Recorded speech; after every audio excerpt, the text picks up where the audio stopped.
Ini kita dorong terkait perbaikan untuk di JLS dan beberapa jalan-jalan yang ada di wilayah Kota Cilegon yang memang menjadi konsen kita. Kepala dinas kalau memang tidak sanggup menjadi kepala dinas untuk membangun wilayah Kota Cilegon, harus berani ambil kebijakan. Mau mundur kah atau seperti apa?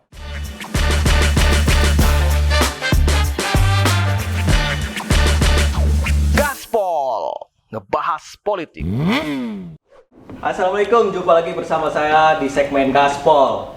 Segmen Gaspol kali ini saya ingin berbincang-bincang bersama Ketua Komisi 4 DPRD Kota Cilegon, Kang Erli Erlangga. Apa kabar, Kang Erli? Alhamdulillah, selalu baik. Siap. Udah lama nggak ketemu. Setahun lah kita ya. Iya, mantap. Kan gimana kegiatan aktivitas? Alhamdulillah, Kedewanan. semua berjalan dengan lancar. Apalagi kita baru beberapa hari ke belakang ini kan ngebahas anggaran buat 2023. Oke. Alhamdulillah juga berjalan dengan lancar. Besok tinggal paripurnanya nih hari Senin. Oh gitu. Ya.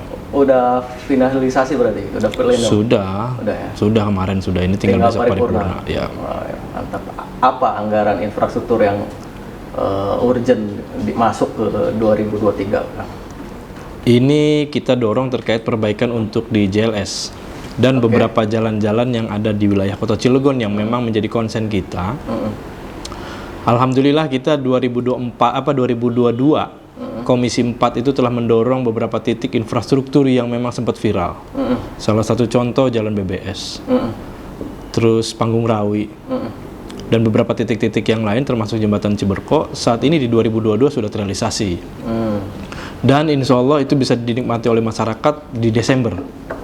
Nah, ke depan di 2023 ini kita akan dorong lagi perbaikan di JLS dan juga kita minta juga kemarin kita minta tolong anggarkan kepada dinas terkait untuk menghitung untuk pembebasan jalan di Imam Bonjol. Di mana ya Imam Bonjol itu dari Cibeber sampai Kalitimbang tembus yang jembatan yang saat ini dibongkar ini, gitu Kang. Siap. Berapa itu anggarannya, Kang? Kalau itu kan dinas yang tahu, karena itu kan berbicara pembebasan lahan, otomatis kan harus dihitung dulu. Kita tanya dulu berapa di situ appraisalnya kan gitu itu pasti. Nah, makanya kita serahkan kepada dinas terkait untuk menganggarkan itu. Nanti kita dorong di Bapeda.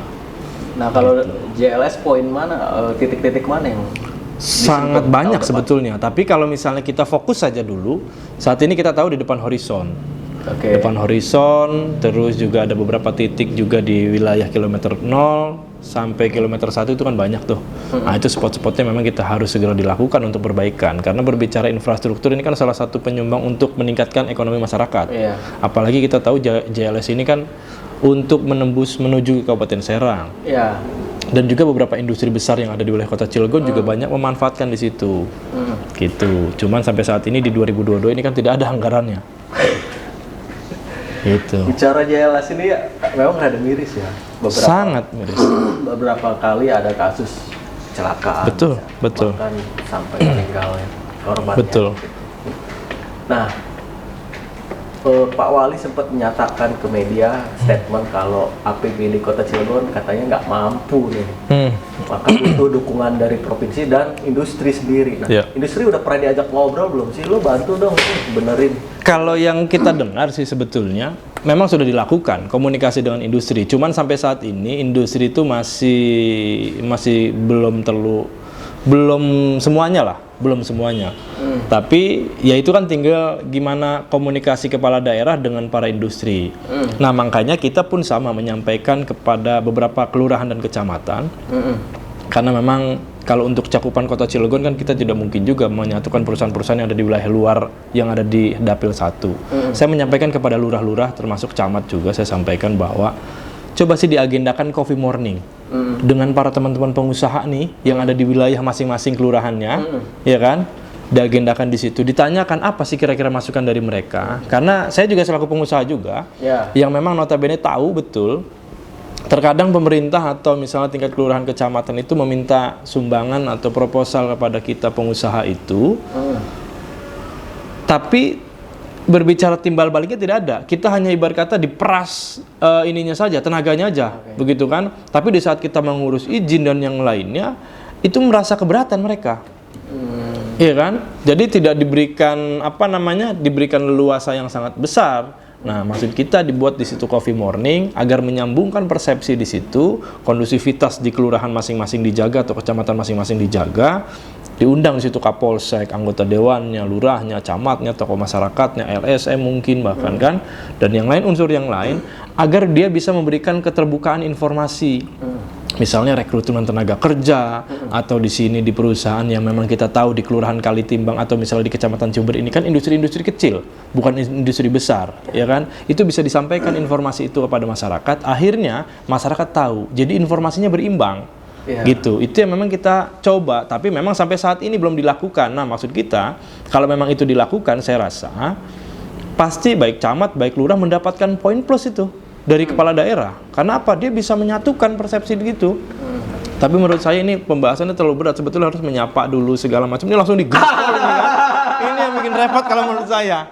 Gitu tuh. Kayaknya gara-gara emang cuaca lagi kurang mendukung, jadi main gaspol aja ini. Gering, enak banget. Jadi langsung jejek aja ya. Langsung jejek aja ini. Mentang-mentang anak klub ya. Aduh, iya. Mentang-mentang anak klub mobil kan. Iya. Iya. Tapi kan JLS ini Kang Erik punya tanggung jawab moral juga karena dapilnya di situ ya. Betul. Tapi kalau berbicara dapil sebetulnya saat ini dengan perubahan KPU ya, sekarang Ciuber Cilegon itu kan masuk dapil 2. Ya kan? Dapil 3 Ciwandan Citangkil. Nah, itu kan ada 4 kecamatan sebetulnya. JLS itu kan membentang dari depan PCI sampai ujung Ciwandan, KP3B itu kan, KP3 Ciwandan. Memang kalau misalnya kita lihat dari segi kelayakan infrastruktur yang ada di JLS, dari ujung sampai ujung itu kita rasa sudah banyak yang hancur. Harusnya memang diperbaiki secara merata, walaupun memang kalau misalnya bahasa Pak Wali, APBD Kota Cilegon ini tidak sanggup, tidak kuat, bertahap lah.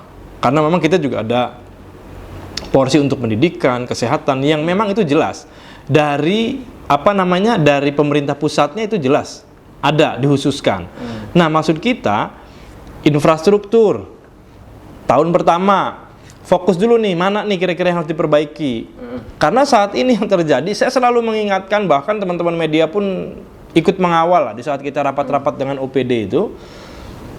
Coba sih kegiatan itu dilakukan di awal tahun, jangan selalu di pertengahan atau bahkan akhir tahun.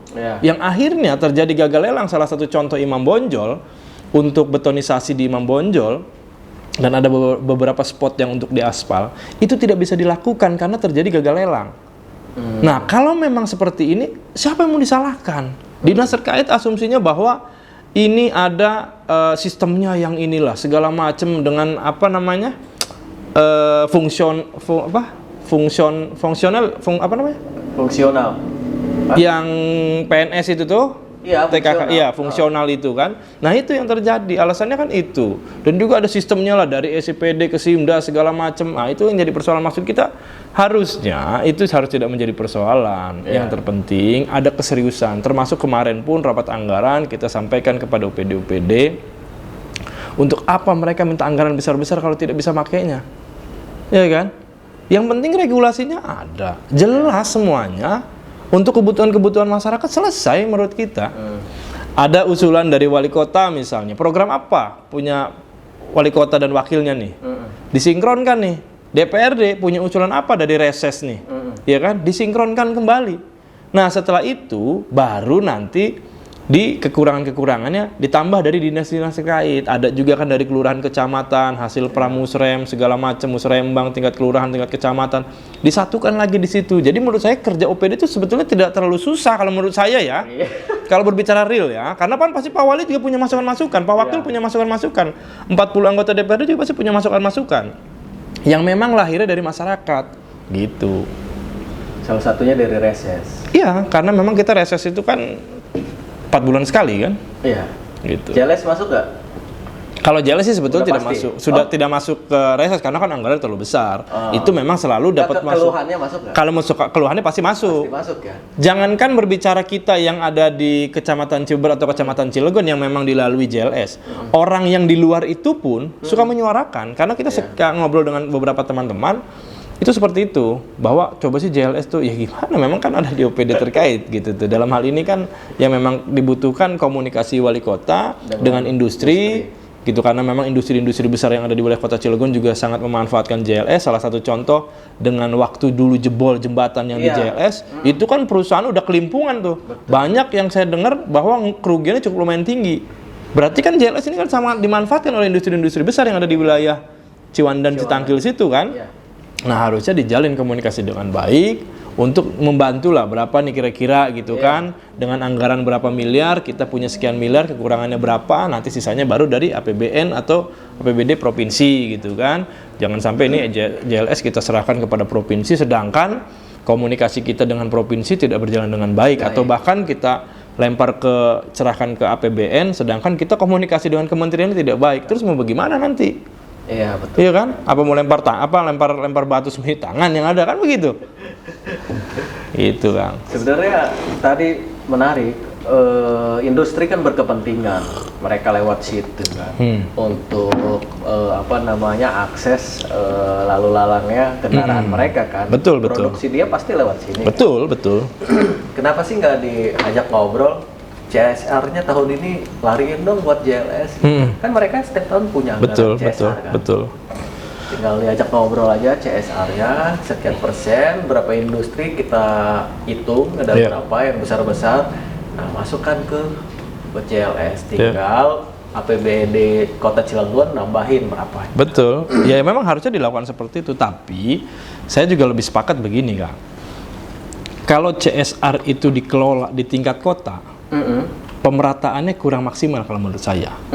Nah, makanya kenapa saya kemarin beberapa tahun yang lalu juga saya sudah komunikasi dengan beberapa kecamatan-kecamatan yang di wilayah Kota Cilegon sebelum sekarang Pak Sofwan ini. Saya selalu komunikasi, coba dibikin coffee morning dengan perusahaan. Jadi maksud kita gini, kalau misalnya kita lakukan coffee morning dengan perusahaan, CSR mereka juga tidak harus ke kota dulu. Larinya dulu nih ke kelurahan-kelurahannya, ke kecamatan-kecamatan. Salah satu contoh kemarin di saat COVID, ada beberapa perusahaan yang ada di wilayah Kecamatan Cibeber itu memberikan bantuan kepada kecamatan, alat cuci tangan misalnya atau apa segala macam, karena memang yang tahu itu kan masyarakat situ. Iya kan, lurah camat yang di situ yang tahu gitu tuh. Jadi betul-betul dirasakan, jangan sampai nanti misalnya ada sekian ratus industri besar yang ada di wilayah Kota Cilegon, bantuannya nggak tahu gitu, kemana larinya. Oke lah berbicara ring 1 Ciwandan Citangkil, oke lah berbicara ring 1 Grogol Pulau Merak begitu kan, karena banyak industri. Tapi kan di wilayah Kota Cilegon ini ada 8 kecamatan yang memang harus juga diberikan sentuhan-sentuhan oleh industri gitu tuh, ya kan? Itu yang memang kita rasa harusnya memang industri juga bisa membina, misalnya ada sekian ratus industri besar yang ada di wilayah Kota Cilegon, bisa berkomunikasi dengan tingkat lurah camat yang ada di wilayah masing-masing nih, diakomodir oleh Pak Wali, bahwa kelurahan A bertanggung jawab di industri ini gitu kan. Misalnya Pak untuk bikin kerajinan, majun misalnya, apa segala macam yang memang akhirnya membuat ibu-ibu atau misalnya orang-orang yang tidak punya pekerjaan pasti atau tetap, ada kegiatan sampingan yang memang bisa dilakukan gitu tuh. Misalnya sehari dia harus store berapa gitu kan, kepada misalnya siapa yang bertanggung jawab di situ masing-masing kelurahan. Itu kan juga cukup membantu, daripada kita tahu bahwa industri-industri besar itu sangat membutuhkan sebetulnya kreativitas dari masyarakat. Majun salah satu contoh. Karena apa? Di tempat kita pun sama, karena kebetulan kita juga beberapa ada alat berat yang memang membutuhkan itu untuk ngelap bekas oli segala macam ini dan itu. Nah, maksud kita, nah ini yang memang harus dilakukan gitu loh dengan industri ini. Jadi biar jangan sampai nanti malahan industri ini terkesannya membiarkan. Dan kita tahu bahwa industri yang kita tahu dari beberapa tahun ke belakang, alasannya SDM Kota Cilegon ini tidak mumpuni. Ya kan, selalu itu. Tapi tidak diberikan lagi yang lain nih.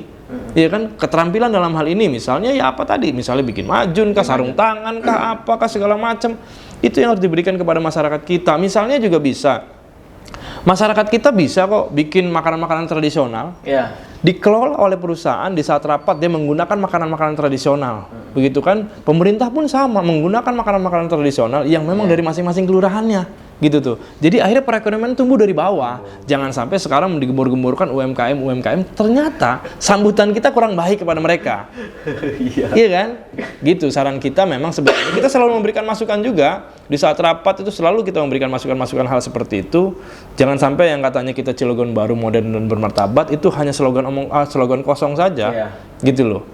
Terus jalannya itu bantuan UMKM tuh. Bantuan UMKM sih karena memang itu ada di komisi 2 kalau nggak salah di Dinsos komisi 2 itu memang pasti beberapa berjalan kayak beasiswa aja. Kemarin kan saya lihat dari beberapa teman-teman di media juga kan sedang mensosialisasikan beasiswa ke SMA, SMP segala macam itu kan ada tuh sosialisasi itu kan. Ya kita rasa pasti berjalan, cuman memang kurang maksimal saja. Tapi ya itu tadi, kalau memang hanya sekelas beasiswa kan harus fokus juga yang lain. Kita boleh fokus, sangat dianjurkan. Kita fokus kepada pendidikan. Tapi kan kita juga harus fokus juga kepada peningkatan perut. Yang memang tidak bisa dinanti-nanti. Ya kan? Ya dalam segi peningkatan perut itu atau misal penguatan ekonomi itu apa? Ya diberikan lapangan-lapangan pekerjaan dalam hal ini UMKM yang memang disupport langsung dari pemerintah. Saat ini kita tahu rapat-rapat pun di pemerintahan sendiri masih menggunakan snack-snack yang pembuatnya yang mohon maaf bukan orang-orang lokal gitu tuh. Kita buat misalnya dari orang-orang lokal misalnya itu tadi. Misalnya di Kecamatan Anu ya kan udah dibikin dibikin khas makanan apa gitu kan. Dari 8 kecamatan ini dibagi, nanti kelurahan menggunakan itu, kecamatan menggunakan makanan-makanan dari situ, termasuk kantor wali kota, kantor DPR dan yang lainnya untuk wilayah Kota Cilegon menggunakan itu. Jadi baik menurut saya. Iya. Jadi real mengangkat UMKM itu real. Jangan hanya omong kosong UMKM ternyata mana gitu loh. Iya kan? Iya. Kalau UMKM-nya kan ada di Komisi 2, tapi ketenaga kerjanya di Komisi Tenaga kerja di Komisi 2. Oh, di Komisi 2 juga. Kalau kita di Sprindag, perdagangannya. Ada di Komisi 4. Berarti di Komisi 4. Betul. Terkait pasar segala macam itu masuk juga. Kemarin juga kita dorong juga terkait masalah pasar Keranggot. Nah, ya itu tadi kita satu persepsikan dulu slogan Pak Wali Kota untuk Cilegon baru modern bermartabat. Kita tahu bahwa pasar itu jadi persoalan pelik yang memang semenjak kepala dinas sebelum-sebelumnya itu tidak pernah terselesaikan. Pasar-pasar kemarin kita sudah panggil pasar Blok F, pasar pasar Keranggot, pasar Merak, kita juga sudah komunikasi agar dinas ini fokus dulu nih satu-satu. Karena apa yang itu tadi, anggaran kita nggak mungkin kuat untuk semuanya mencakupi pasar itu. Keranggot aja yang memang crowded lah ibarat kata kan, nggak bisa. Kalau bantuannya setengah-setengah yang ada nanti nanggung. Fokus dulu nih satu nih tahun ini misalnya, fokusin dulu nih pasar Keranggot secara maksimal. Misalnya mau pihak ketiga nggak apa-apa, lakukan. Tapi yang jelas, nah setelah itu baru fokus lagi kira-kira pasar mana nih yang tidak berjalan. Kita bantu lagi gitu kan, dianggarkan dari dinas terkait. Yang penting UPT dengan dinas itu harus sinkron. Jangan sampai nanti UPT dengan dinas ini tidak sinkron. Yang ada nanti saling lempar. Kita pernah dulu di 2021 di pasar Keranggot, UPT dengan kepala dinas tidak sinkron. Kepala dinas kita tanya gimana terkait masalah perawatan pasar Keranggot. UPT-nya tidak menganggarkan. Kita tanya kepada UPT diem aja. Jadi bingung kata kita kan. Jadi jangan sampai saling lempar antara UPT dengan kepala dinas, tapi harus sinkron semuanya. Karena terkait masalah itu agar betul Cilegon baru, modern dan bermartabat. Gitu. Sesuai slogan. Sesuai dengan slogan. Emang kalau di Keranggot masalah peliknya apa ya? Awning itu di beberapa titik itu udah pada bocor.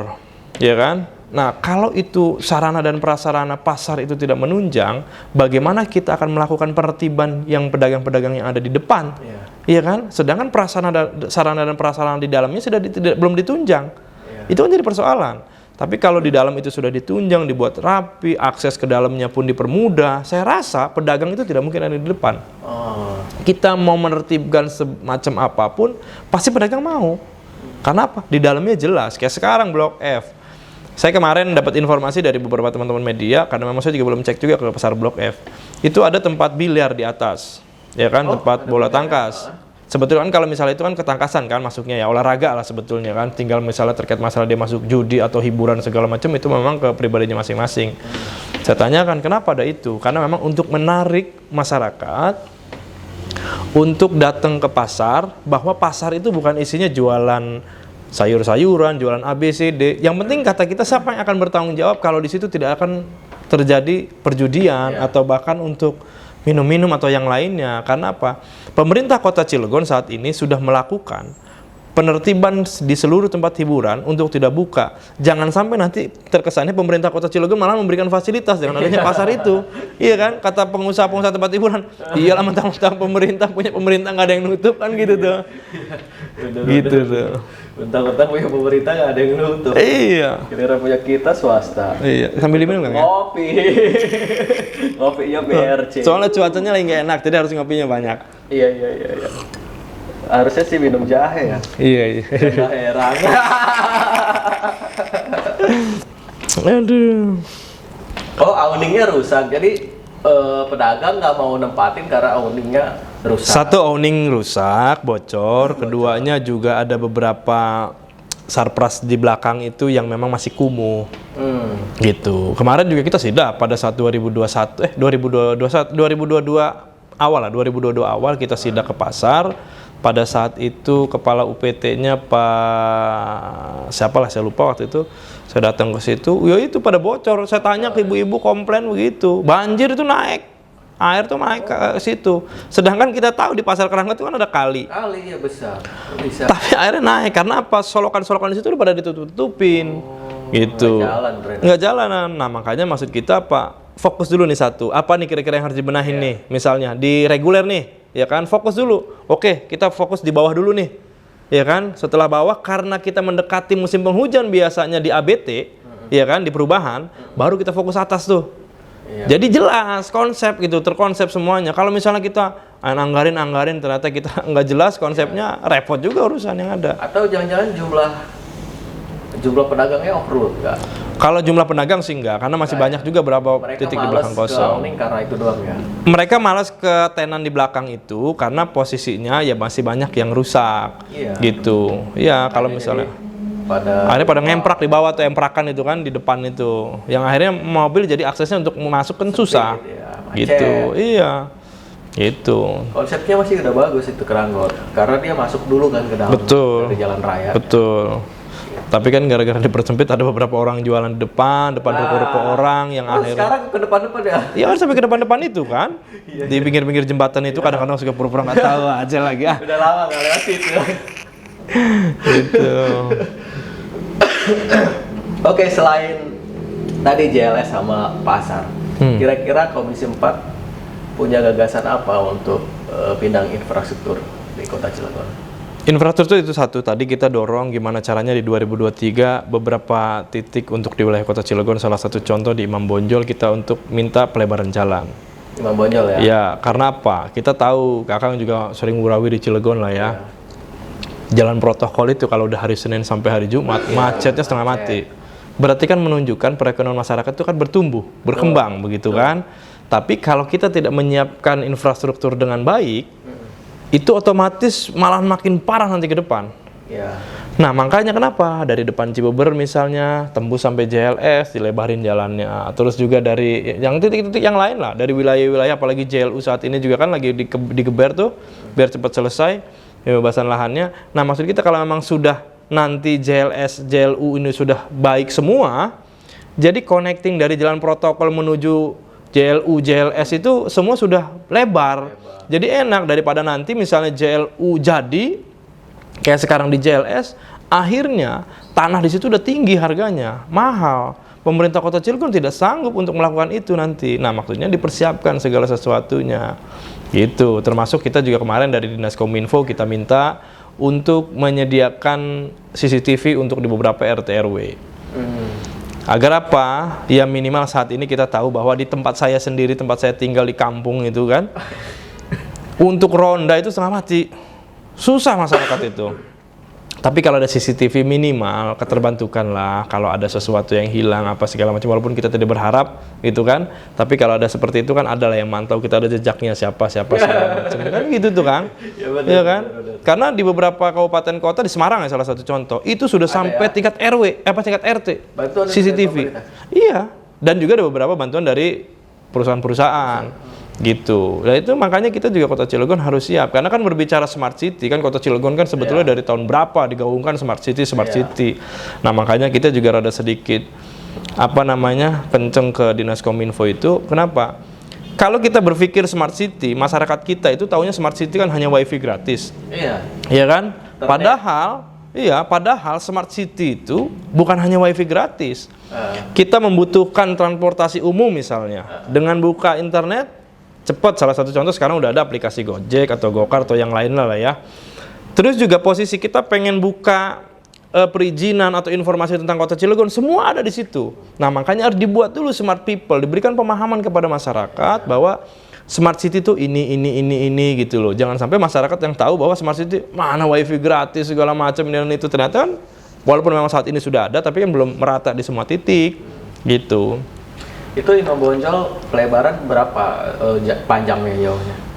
Panjang sih saya belum hafal sih ya kalau misalnya panjang untuk dari ini. Cuman kita kemarin kan ada beberapa informasi bahwa untuk di wilayah Cibeber itu masih ada beberapa warga yang memang masih menolak untuk dibebaskan, ya kan? Nah, maksud kita berikan saja dulu percontohan, misalnya dari Kali Timbang tembus sampai ke Kelurahan Cibeber sampai rata. Itu dilakukan dulu pelebaran tuh, ya kan, untuk memberikan percontohan lah, begitu kan, kayak seperti dulu di Ciwedus, ya kan, beberapa spot dulu tuh diberikan pelebaran tuh, akhirnya kalau lebar nih jalan nih begini nih, perekonomian meningkat, yang tadinya rumah tinggal sekarang jadi ruko-ruko segala macam, otomatis kan masyarakat bisa berbondong-bondong, ya udahlah kita juga dilebarin lumayan kayak itu tuh, kan gitu tuh, ya kan, jadi memang harus punya inovasi terkait masalah itu, gitu. Jangan karena ditolak warga nggak ada upaya yang dilakukan. Dan juga kemarin kita juga di saat rapat itu juga kita tanyakan, karena saya juga mendapat keluhan. Kemarin saya sidak ke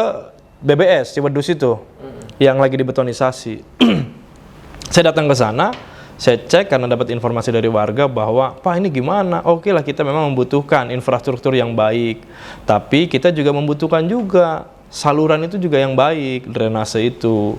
Setelah kita cross check, bener ternyata drainase itu hampir dari segitu panjang, hanya ada beberapa spot saja yang ada. Dan akhirnya imbasnya, rumah warga kan yang kalau di aspal kan ada di bawah, jalan rumah itu ada di atas, jalan ada di bawah. Sekarang kebalik. Iya kan, jalan itu ada di atas, rumah warga itu di bawah. Air hujan itu turun ke rumah warga, yang tadinya tidak ada banjir. Akhirnya dengan hujan kemarin itu kan sempat beberapa hari yang kebelakang ini kan hujan nih. Akhirnya beberapa rumah bukan kegenang air banyak sebetulnya, hanya lewat-lewat saja. Cuman kan akhirnya ini kan menjadi persoalan lagi. Nah, makanya kemarin kita mengusulkan untuk di 2023 dibuat drainase di wilayah Kota Cilegon ini yang belum ada drainase di mana saja, dianggarkan bertahap. Perbaikan infrastruktur dibarengi dengan drainase. Jangan sampai ini jalan infrastruktur diperbaiki, drainasenya tidak ada. Itu yang bikin repot menurut saya. Jadi jalan hanya kuat 3 minggu, bahkan 3 bulan, setelah itu rusak lagi kan? Gitu. Itu sekarang kondisinya berapa existingnya, lebarnya? Kalau saat ini lebar sih ada di 3,5 sampai 4 meter lah. Ya, normal lah sebetulnya, normal. Hanya kan tingkat kendaraannya makin bertambah. Betul. Untuk pelebaran. Betul. Nah, rencananya mau dilebarin kanan berapa, kiri berapa? Kalau itu kan dinas terkait yang tahu. Kita kan hanya mendorong agar segera dilakukan pelebaran jalan untuk di beberapa spot wilayah Kota Cilegon di titik-titiknya nih. Iya kan, salah satu contoh di Imam Bonjol. Itu untuk dilakukan pelebaran jalan. Agar apa? Saat ini jembatan Ciberko itu saya perjuangan 3 tahun itu, Kang. Ya kan, termasuk kita podcast terakhir waktu tahun 2021 kemarin itu kan. Itu juga sama. Kita salah satu kan ngebahas itu kan. Alhamdulillah di saat ini walaupun di akhir tahun sudah diperbaiki, sekarang sudah dalam perjalanan informasi Desember itu sudah bisa dibuka untuk umum, tapi untuk kendaraan-kendaraan kecil, untuk kendaraan besar itu di Januari karena kan menunggu betonnya kering total kan. Nah, itu sudah dilakukan tuh perbaikan jembatan. Sekarang sudah lebar jembatan itu kan, bisa masuk 2 mobil perwisan tanpa harus khawatir kesenggol atau apa segala macam. Nah, itu sudah dilakukan perbaikan, untuk menuju JLS sudah baik. Tinggal di wilayah-wilayah ke dalamnya lagi menuju jalan protokol itu dilebar-lebarin. Salah satunya tadi Imam Bonjol. Imam Bonjol 1, terus juga di Skufindo itu juga harus diperbaiki jalurnya. Ya kan, karena kan suka kadang-kadang bentrok dengan kendaraan dari sana sini segala macam. Nah, itu dirubah, coba gimana polanya. Kita rasakan dinas terkait atau pemerintah dalam hal ini kan yang lebih tahu dan memahami. Gitu tuh. Kalau kita kan mengusulkan informasi dari masyarakat, itu yang kita usulkan. Tapi waktu diusulin Imam Bonjol direspon nggak sama dinas? Itu sudah direspon. Karena begini, alasan dinas kan bahwa masyarakatnya menolak. Saya bilang, iya, masyarakatnya menolak. Saya bilang waktu itu, pasrah, jangan pasrah dong. Iya. Ditolak pasrah. Saya bilang juga begini, apa yang harus kita siapkan? Apa yang harus kita kumpulkan? Masyarakat sampai saat ini mereka menanti untuk pelebaran jalan. Sambirata sampai Ciberko, depan Kelurahan Kalitimbang sampai pertigaan yang menuju jembatan, sampai Sambirata perempatan Polsek itu, sebagian masyarakat sudah banyak yang menerima untuk pelebaran jalan. Tinggal action dari pemerintah dalam hal ini. Setelah itu ternyata mungkin dilakukan komunikasi atau apa, saya juga nggak paham, kepada dinas kepada mungkin lurah atau camat. Ternyata betul masyarakat itu sudah siap. Nah, makanya kata kita harus segera dilakukan, gitu loh. Iya, betul, karena memang kalau misalnya berbicara pernyataan, karena waktu zaman Pak Kadisnya Pak Ridwan katanya, Pak, kalau untuk pembebasan harus ada tanda tangan warga, katanya kan, bahwa warga siap untuk dibebaskan. Itu kita akan lakukan, sebetulnya pada saat itu kita akan lakukan. Cuman kita minta keseriusan dari dinas. Kalau kita lakukan ini, betul tidak nanti langsung dieksekusi sama dinas, ya kan? Karena beberapa teman-teman dewan juga pernah melakukan di Cibeber itu mentok. Beberapa warga sudah ada yang mau, ternyata tidak dilakukan itu. Akhirnya nanti daripada kita yang malu kepada konstituen, mana data-datanya, yuk kita tanda tangan segala macam. Ya mohon maaf, yang ada nanti malahan kalau misalnya kita berikan tanda tangan terkesannya dukungan-dukungan apa. Iya kan? Ya apalagi di tahun-tahun politik biasanya kan masyarakat kan rada sedikit, pasti rada sedikit inilah apa, curiga atau apa segala macam kan. Tapi kalau misalnya itu dikawal, misalnya di kelurahan, di kecamatan, difasilitasi dengan dinas terkait, saya rasa selesai. Nggak ada, ya itu tadi kata Akang tadi. Jangan langsung begitu nggak bisa, udahlah nggak bisa gitu kan. Pasrah. Iyalah, pendekatan kita pun dengan calon pasangan hidup juga kan perpanjang itu kan prosesnya kan. Kalau pasrah itu kalau udah udah iya, akhirnya sakit ya gitu kan. Iya. Ini nggak ada inovasi. Harus ada inovasi lah. Termasuk dinas sekarang serapannya sangat minim. Iya. Saat ini baru 60%. Oh gitu. Iya. Satu bulan lagi loh efektifnya. Ya nggak nyampe lah 1 bulan, karena kan dari Desember itu sampai 27 doang. Iya. Iya kan? Berapa persen kira-kira? Iya paling maksimal di 65 total global di seluruh OPD ya. Apa kendalanya tuh? Ya itu tadi, memang ada beberapa OPD yang alasannya bahwa sistem dengan aturan dari pusat ini dan itu. Nah maksud kita, toh di beberapa kabupaten kota bisa melakukan. Bisa, ya. Kenapa di Cilegon sampai saat ini saja ABT, anggaran perubahan itu masih banyak belum yang berjalan. Sedangkan waktunya tinggal berapa hari lagi ibaratnya. Iya. Ya kan, di kabupaten kota yang lain sudah. Iya. Gitu sayang dong penganggarannya berarti. Iya, makanya gini, Silva di 2021 kemarin kan 400 sekian, hampir 500, ya kan. Nah, maksud kita jangan sampai lagi nanti kita menumpuk-numpuk Silva. Itu gede loh segitu. Nah, itu bukan gede lagi, Kang. PAD Kota Cilegon itu 800, Kang. Iya. Setengahnya berarti kan. Katanya nggak punya duit buat JLS, gitu aja buat JLS. Harusnya kan begitu menurut saya, iya kan? Betul. Nah, makanya itu fokus. Termasuk kita juga minta nih, kemarin kita datang juga ke Dinas Kominfo. Kata kita, coba saya minta inovasi dari Dinas Kominfo untuk melakukan sosialisasi kepada masyarakat. OPD itu melaporkan nih ke Kominfo. Oke. Untuk apa? Misalnya PU ada di bulan depan ada perbaikan jalan di mana, disampaikan. Agar masyarakat mengetahui, bisa mengawasi bareng-bareng, bisa mengawal juga bersama-sama. Takut misalnya ada penyekatan atau penutupan segala macam, masyarakat tahu, iya kan? Misalnya dinas pendidikan ada beasiswa apa segala macam, sampaikan kepada dinas Kominfo. Terus di yang lain-lain ada misalnya dinsos atau apa misalnya. Ada bantuan apapun terkait masalah misal pembangunan rumah, apa segala macam, disampaikan Dinas Kominfo. Jadi nanti Dinas Kominfo yang menyebarkan. Karena kan teman-teman media juga ada Dinas Kominfo kan, bisa saling menyampaikan di situ gitu loh. Jadi ada informasi yang dibuka kepada masyarakat. Dua arah ya. Iya, jangan sampai ke pemerintah ke masyarakat. Betul. Akhirnya macet yang ada, jadi orang kalian menjegeg, iya kan? Itu yang bikin repot. Sayang loh duit 400-500 miliar kan? Ya bukan sayang kan, kalau dikasih ke saya mau luar biasa itu kan. Bapak pengusaha sih. Itu. Nah, kan bisa tadi itu kata Kak Gerit ada JLS, oke. Kemudian butuh pelebaran Imam Bonjol. Itu kan bisa dipakai. Kemudian apa perbaikan pasar Keranggol. Betul. Itu kalau niat serius bisa itu. Bisa, sangat bisa. Makanya itu tinggal ya tadi OPD itu, apalagi saya dapat informasi bahwa OPD itu sudah melakukan fakta integritas dengan wali kota. Konsekuensinya harusnya nanti biasanya saya di awal 2023 nih, awal 2023 melakukan komunikasi kembali dengan OPD-OPD. Sudah belum kegiatannya dimasukin ke WLP, sudah belum di input segala macam. Fakta integritas untuk apa? Untuk OPD-OPD. Bukan, Iya. untuk melakukan percepatan pembangunan, percepatan gitu tuh. Jadi bahwa OPD yang tidak bisa melakukan kegiatan cepat itu akan mungkin. Saya juga kan belum tahu. Cuman maksud saya gini, itu akan saya tagih. Kalau memang misalnya terjadi di 2022, enggak 2022 seperti 2022 gini, serapan anggaran itu di akhir tahun aja. Itu kan menjadi persoalan. Lah buat apa fakta integritas itu? Iya benar. Iya kan? Benar.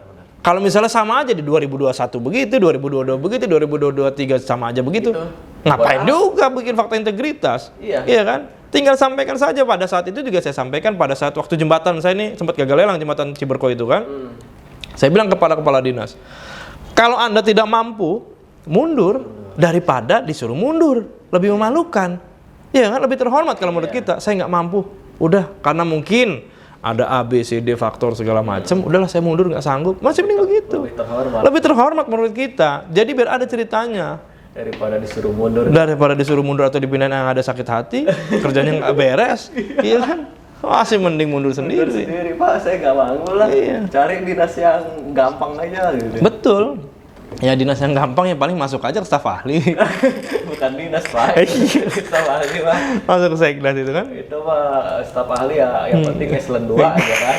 Iya, Gitu kan, betul. dapat tunjangan, Betul. selesai. Tapi kan nggak membawa ini Iya, manfaat. betul. Hidup itu kan harus bawa manfaat Betul, juga. betul, buat betul. masyarakat. Betul, Jadi kepala dinas kalau bisa membangun kan membawa dampak manfaat. Kita sampaikan kepada dinas-dinas terkait selagi masih menjadi kepala dinas saat ini, apapun kepala dinasnya, buat gebrakan. Begitu kita keluar dari kepala dinas itu, misalnya dipindah kemana, kita pernah mencetakkan rekor. Itu Dalam hal ini misalnya, sejarah ya. saya sampaikan kepada Dinas Lingkungan Hidup, Pak Kadis dulu kan Perkim kan, Pak Ajis itu kan, bikin alun-alun yang terbaik. Alhamdulillah dia punya alun-alun saat ini kan Kota Cilegon. Nah, kita sampaikan juga pada saat ini Pak Ridwan sedang membuat alun-alun di 8 kecamatan. Buat alun-alun yang ada di wilayah-wilayah kecamatan-kecamatan ini alun-alun yang terbaik juga. Jadi apa, begitu pas mereka sudah pensiun, nih alun-alun dapat bikin saya nih dulu nih, yang anggaran ini saya nih kan gitu tuh. Jadi punya kebanggaan tersendiri. Sekarang belum ada ya? Per kecamatan belum ada ya? Udah ada beberapa titik udah ada. Salah satu contoh sekarang Kecamatan Ciuber juga alun-alun lagi tahap perjalanan tuh, lagi pembangunan untuk tahap 2 karena kita ada 3 tahap kalau nggak salah Ciuber itu. Oh gitu. Dan beberapa titik sudah berjalan ada. Ini eranya siapa tuh? Kalau sebetulnya kalau berbicara era, Maksudnya kepala dinasnya? kalau ini kan program wali kota. Oh, Program wali kota untuk membuka untuk membuat di 40 kelurahan, 40 sekian kelurahan sama 8 kecamatan, 43 kelurahan. Apa istilahnya RTH? RTP lah sekarang, ruang terbuka publik. Oh, publik ya sekarang, bukan hijau ya. Oke. Iya. Iyalah. Oke, Kang Erik. Siap. Makasih banyak loh ngobrol-ngobrolnya. Sama-sama, Kang. Terakhir deh, penekanannya buat OPD nih. 2023 kalau nggak sanggup kerja, mundur. Apa gimana? Saya selalu menyampaikan sama teman-teman media, di saat kita hearing atau misalnya apapun, kepala dinas kalau memang tidak sanggup menjadi kepala dinas untuk membangun wilayah Kota Cilegon, harus berani ambil kebijakan. Mau mundur kah? Atau seperti apa? Harus ekstra, Kang, karena sekarang begini, Kang, kita harus membenahi wilayah Kota Cilegon lah. Ya. Yang memang di 2019 kemarin kita terserang corona. Anggaran kita tidak maksimal.